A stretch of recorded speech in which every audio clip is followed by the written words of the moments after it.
Saya tersangka hari ini di kasus ijazah palsu Jokowi. Saya bukan malah takut, tapi saya malah tantang Jokowi untuk hadir di pengadilan. Karena apa? Saya meyakini Jokowi tidak akan berani hadir di pengadilan. Karena apa? Telah dibuktikan kesekian banyak sidang-sidang di pengadilan, Jokowi tidak pernah hadir, tidak pernah berani menunjukkan ijazahnya. Artinya Jokowi memang pembohong, penipu, pemalsu ijazah. Jadi jangan ragu-ragu kepada pihak kepolisian untuk menangkap Jokowi. Jangan kami yang dijadikan tersangka, padahal pelaku utama itu adalah Joko Widodo beserta relawan-relawannya dari aktivis kiri yang melakukan itu. Eko Panjul yang melakukan itu. Jadi kami minta kepada Pak Prabowo Subianto, jangan ragu-ragu menangkap Joko Widodo. Kami kemarin tidak memainkan isu pemakzulan Prabowo Gibran, tapi kami tetap konsisten pada pemalsuan ijazah Jokowi yang kurang ajar, yang biadab. Jokowi membohongi hampir 200 juta rakyat Indonesia. Bentuk represivitas polisi. Saudara-saudara sekalian, para intel, para polisi, saya tahu kalian juga paham, kalian juga punya otak dan hati. Lihat saja ijazah di foto Jokowi itu, ijazah di foto itu berkumis, berkacamata. Tapi lihat, apakah hari ini Jokowi berkumis dan berkacamata? Hari ini kita kedatangan Mas Bambang Tri yang pernah ditahan Joko Widodo tanpa alat bukti, datang jauh-jauh dari Blora.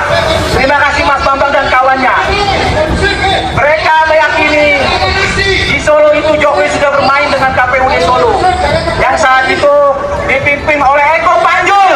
Semua aktivis tahu Eko Panjul, aktivis kiri yang membawa Jokowi ke Jakarta.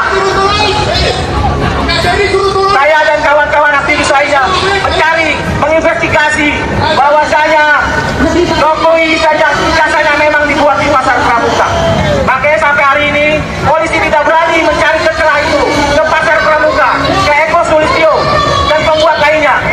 Jadi kalau ada polisi yang berani mengkriminalisasikan kami, lihat kebenaran akan dibuka pada saatnya. Ketika kami terjadi sesuatu yang tidak diinginkan, kami akan tuntut Kapolrinya, kami akan tuntut Kapoldanya, kami akan tuntut institusi Polri lainnya. Karena apa? Karena polisi kami percaya akan bertindak adil, mengayomi masyarakat, tidak mendukung Jokowi, tidak dibawa ke tiak Jokowi yang bau asam. Joko Widodo, semoga Joko Widodo hari ini tonton.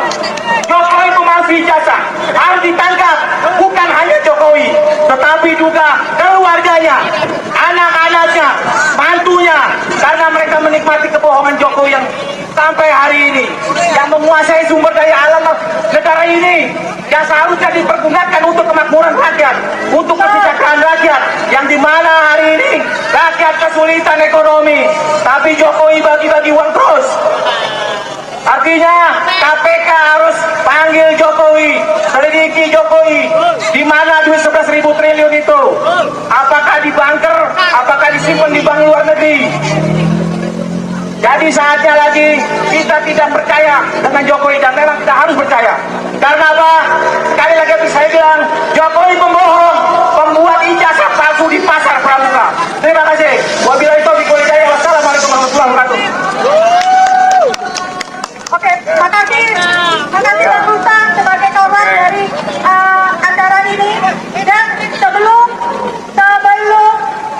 orasi selanjutnya yang datang dari teman kita Mujahidah Lampung, Ibu Mary.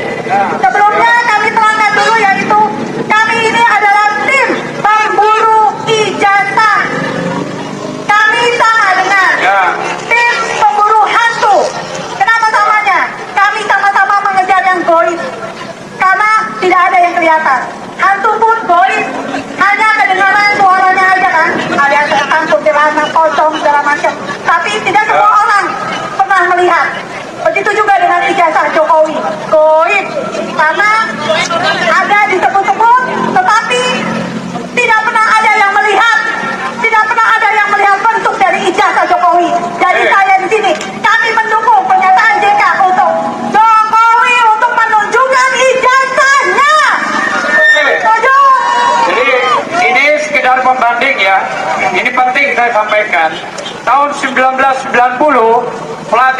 lain dianggap tidak memiliki ijazah.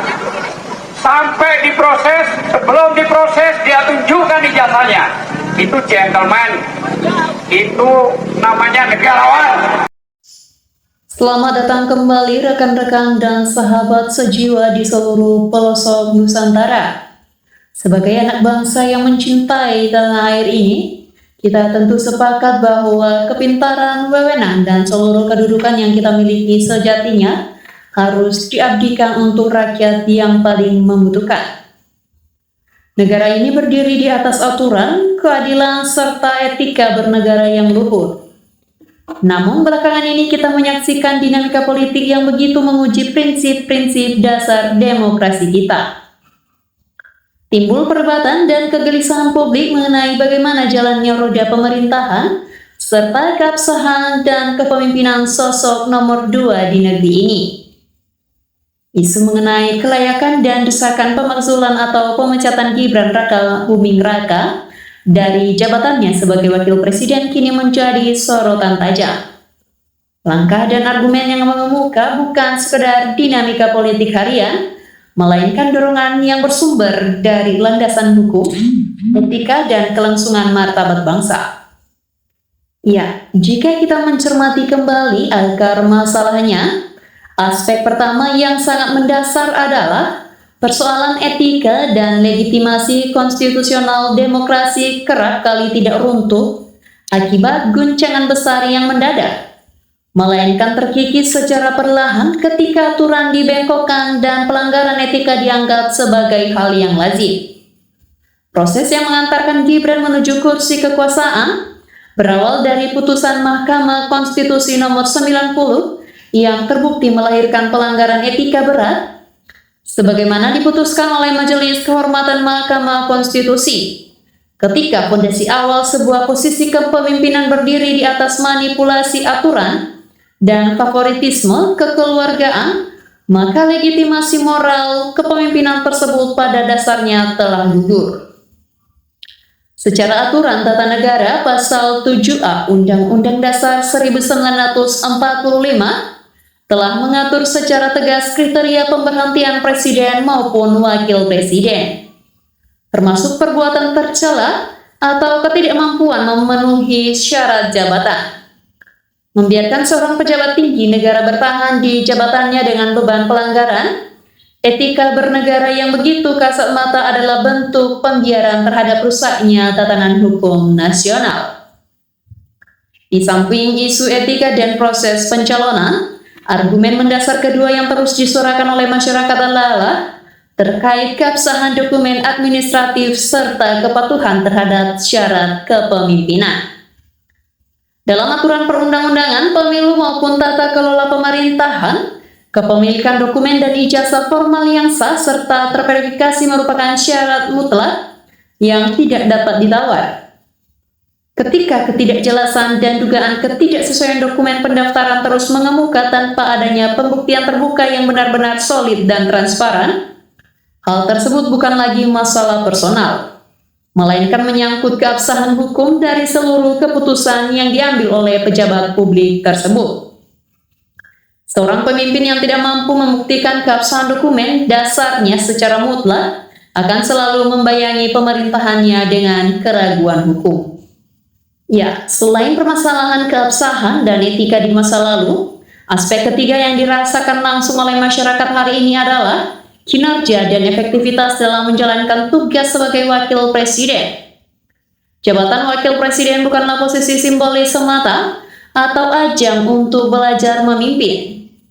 Jabatan tersebut menuntut kapasitas intelektual, wibawa kepemimpinan serta dedikasi penuh untuk mengordinasikan urusan strategis bangsa bersama presiden. Namun dalam realitasnya, publik menilai hadirnya ketimpangan antara harapan besar masyarakat dan hasil kerja nyata yang ditunjukkan. Banyak fungsi koordinasi yang dinilai tidak berjalan optimal, ketidakhadiran dalam momen krusial, hingga kepemimpinan yang lebih condong pada aspek seremonial daripada penyelesaian masalah substantif rakyat. Hal yang tak kalah pentingnya adalah komitmen terhadap janji politik. Janji-janji kampanye yang pernah disampaikan kepada publik merupakan janji moral dan kontrak sosial antara pemimpin dan rakyatnya. Ketika janji-janji tersebut diabaikan atau justru diambil kebijakan yang bertolak belakang, rasa kepercayaan masyarakat secara bertahap akan luntur. Ya, mendorong proses hukum dan politik secara transparan melalui DPR, MK hingga MPR bukanlah bentuk kebencian, melainkan upaya menjaga supremasi hukum tanpa pandang bulu. Bangsa ini membutuhkan kepemimpinan yang kokoh, jujur, beretika, serta benar-benar bekerja penuh demi kesejahteraan rakyat dari Sabang sampai Merauke. Ya, teman-teman, melanjutkan apa yang baru saja kita bedah bersama, menjaga integritas kepemimpinan bukan sekadar persoalan menyuarakan kritik, melainkan kewajiban moral kita semua untuk memastikan bahwa pilar-pilar demokrasi di negeri ini tidak dibiarkan rapuh. Kita harus menyadari bahwa pembiaran terhadap kompromi etika dan hukum dalam tata kelola pemerintahan akan menciptakan presiden buruk yang sangat berbahaya bagi generasi mendatang. Jika hari ini kita menoleransi pelanggaran standar paling dasar dalam pengisian jabatan publik tertinggi, maka di masa depan kita telah membuka pintu seluas-luasnya bagi tindakan manipulatif serupa di semua tingkatan pemerintah. Setiap kebijakan dan langkah politik yang diambil oleh lembaga penegak hukum maupun badan legislatif harus bermuara pada satu prinsip utama, yaitu kepentingan seluruh rakyat Indonesia, bukan kepentingan segelintir kelompok atau dinasti tertentu. Kepercayaan publik yang telah terbangun puluhan tahun mulai perjalanan reformasi tidak boleh tergerus hanya karena keengganan kita untuk menegakkan aturan secara adil dan transparan. Ketika rakyat menuntut keterbukaan mengenai keabsahan dokumen, kejelasan rekam jejak, serta pertanggungjawaban atas janji-janji kampanye, itu adalah bentuk kepedulian dan kecintaan rakyat terhadap masa depan bangsanya. Oleh karena itu, keberanian untuk mengevaluasi, memproses secara hukum, dan meluruskan kekeliruan struktur kekuasaan melalui mekanisme konstitusional yang berlaku, baik melalui perdebatan di DPR, pembuktian hukum di Mahkamah Konstitusi, hingga sidang di MPR merupakan ujian kedewasaan politik bagi kita semua. Pemimpin yang tangguh dan bermartabat lahir dari proses yang jujur, sah, dan dihormati oleh segenap elemen bangsa. Ya, teman-teman, mari kita terus mengawal dan menyuarakan kebenaran ini dengan sikap kritis namun tetap santun, demi tegaknya supremasi hukum, keadilan sosial, dan kejayaan Republik Indonesia. Terima kasih atas perhatian serta kebersamaan Anda. Mari sampaikan pandangan dan aspirasi Anda secara bijak di kolom komentar demi diskusi yang membangun bagi masa depan bangsa kita. Sampai jumpa di pembahasan selanjutnya.